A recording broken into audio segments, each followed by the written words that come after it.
You can sit here, if you want. Go ahead. This party's become rather crowded. I didn't mean to take up the whole couch by myself. But I suppose it isn't a full-size couch. More of a love seat, isn't it? Just for 2 people, anyway. Do you have enough room? I apologize if my skein of yarn intrudes upon your personal space. I think yarn is notorious for creating intimacy. Do you like the color? Its official name is Aurora Borealis. I decided against knitting with my double-pointed needles tonight.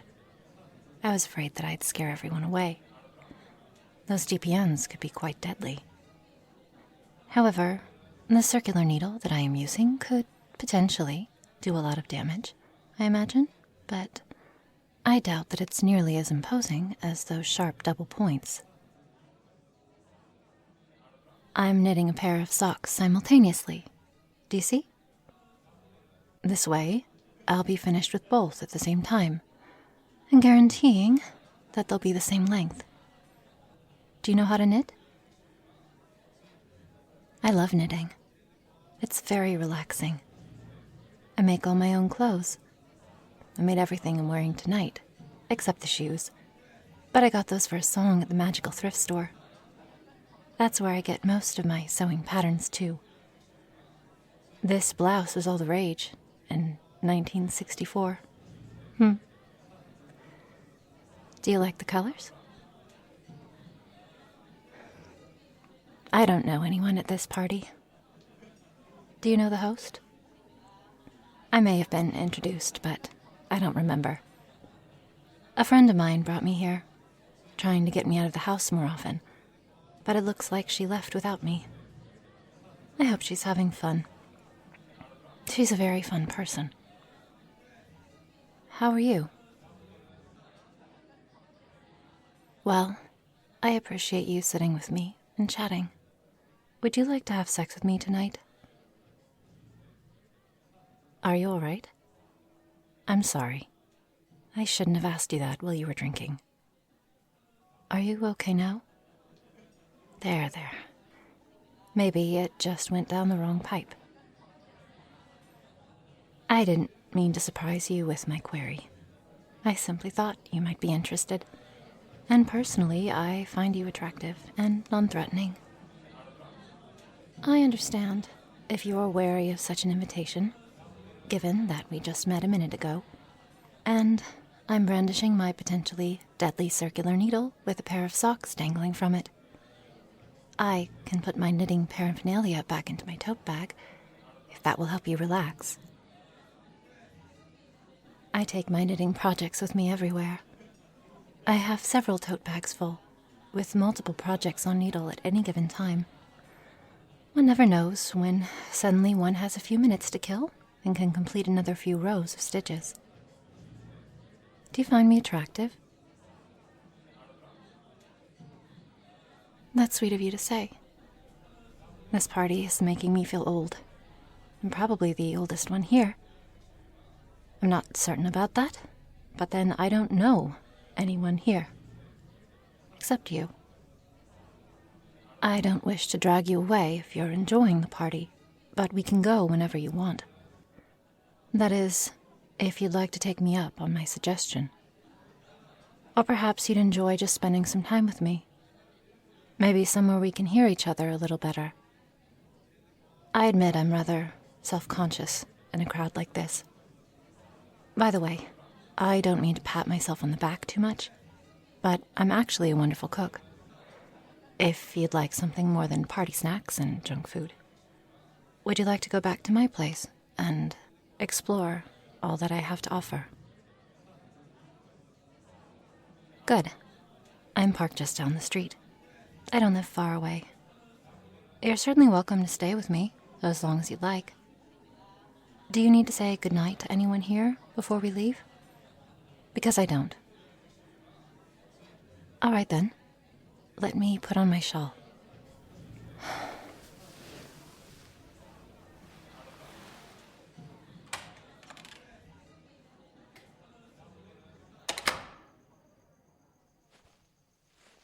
Well, I wasn't particularly having fun at that party, but at least I met you. It's all worth it now.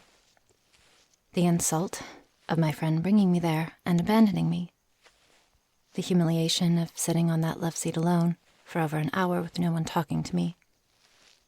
Of course, I did nothing to help the situation, but the longer I remained, the more impossible it felt for me to act. I couldn't just stand up and leave. If you hadn't come to my rescue, I would have been the last one there, which would have been supremely embarrassing. Please don't infer that I would have propositioned any man who approached me tonight. That is simply not the case. It just happened that you made the effort to introduce yourself, and I would very much like to spend the night with you. And so it all works out. For the best, I hope. I don't usually bring strange men home from parties. Not that I go to many parties, or that you're at all strange in the least, but I consider you to be a special case. I admit I have had my share of special cases over the years, and some of them have been quite fun. Alas, in the end, I've been left with heartbreak. But there's no need for fear or disappointment or sadness tonight. No, tonight, you and I could just have fun and enjoy a release of passionate energy and animal desire. Psychologically, it should be quite healthy and fulfilling for both of us. Are you looking forward to it as much as I am? Perhaps I should let you have your way with me in the back seat. Here we are. Yes, it's a vintage 1963. Original color, if a bit faded. I did have it reupholstered. His name is Arthur. Say hello to the nice man, Arthur.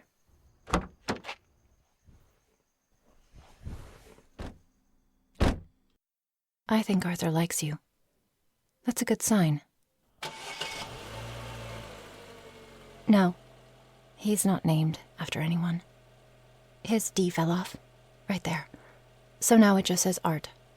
That's why I named him Arthur. You see? You can make out where the D used to be. I call him Artie when we drive particularly fast. Is your safety belt fastened? We should be home in no time. Are you excited? I hope you're not bothered by my untoward speech pattern, or these occasional glances when I'm undressing you with my eyes. In my defense, I can say that I have been exceptionally lonely of late. But I will forgive my friend for abandoning me at that party if you allow me to forget my loneliness, if only for a few hours. I would really appreciate that. You come in my most desperate hour of need. Oh, and I have a variety of protection that you can utilize, totally at your disposal. That's what it's for. I'm not rushing you too much, am I? I don't want you to feel rushed into this. I would slow way down if I thought you might be interested in a relationship with me. But to tell you the truth, I've come under the dark suspicion these days that no one will have me. It's been so long. And before that, my bows just seemed to dematerialize into the ether. Or they gave me the runaround for a decade, afraid to commit, like they were waiting for someone better to come along. Well, I guess life works itself out as it will. We just have to adapt. Oh, here we are.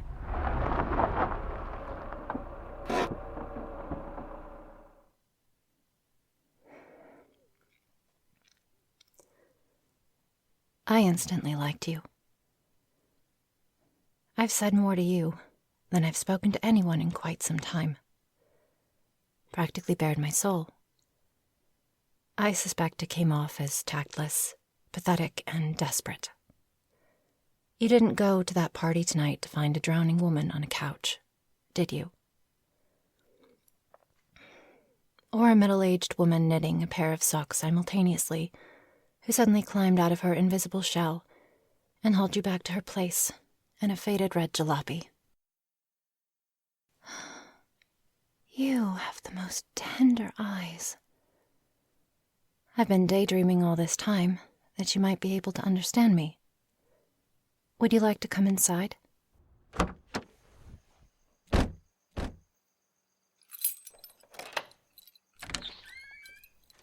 Do come in. Please make yourself at home. Do you like my doll collection? Those are Japanese collectibles. They're called Blythe dolls. Would you like to hold one? Here. This is Francine. You can change her eye color by pulling this string on the back of her head. But do be gentle. She's over 40 years old and worth about $3,000. Don't want to accidentally snap her neck. Okay, I'll put her back on the shelf. Are you hungry? I can make just about anything in the kitchen. However, I'm allergic to most basic ingredients, so I've had to figure out workarounds. But you'll be amazed, I assure you. Well, I have one more, sort of, surprise for you. I didn't know if I was going to come clean about this, but you've taken everything in stride tonight, and seem very receptive. So, I thought I'd just be completely honest with you. I'm sort of a witch, I guess you might say. I mean, I'm not evil or ancient or even Wicca at all. I'm just your average nice girl next door, you know. But I discovered recently that I can make magical things happen, to a certain extent. I'm still testing my abilities, and I did a little test earlier tonight.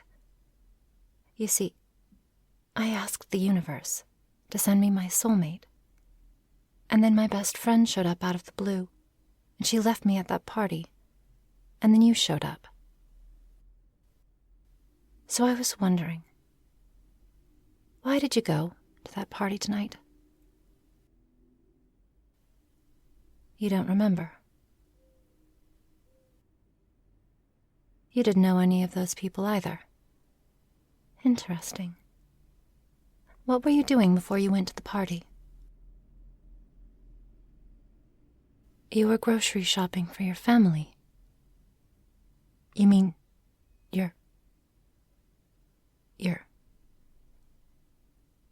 your wife and children.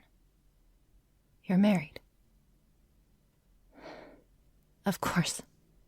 It was silly for me to think you weren't. I should have asked before. I mean, I don't fault you for not saying anything. You were under a spell that I cast, and I basically railroaded you here, thinking the universe would obviously send me a soulmate who was still single. Look, I should take you back. Your family is probably worried about you.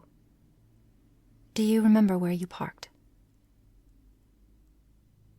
Okay. We should go.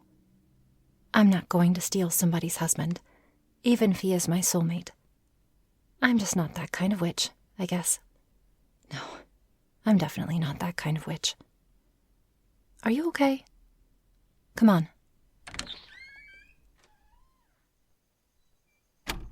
I'll run you back in Arthur, and you can forget about the whole thing.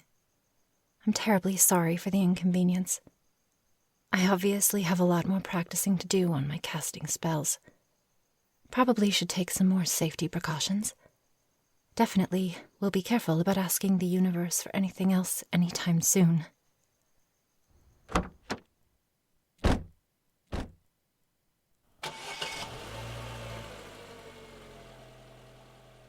I want you to know, I'm still happy that you're my soulmate, even if we can't be together. You seem like a really good person.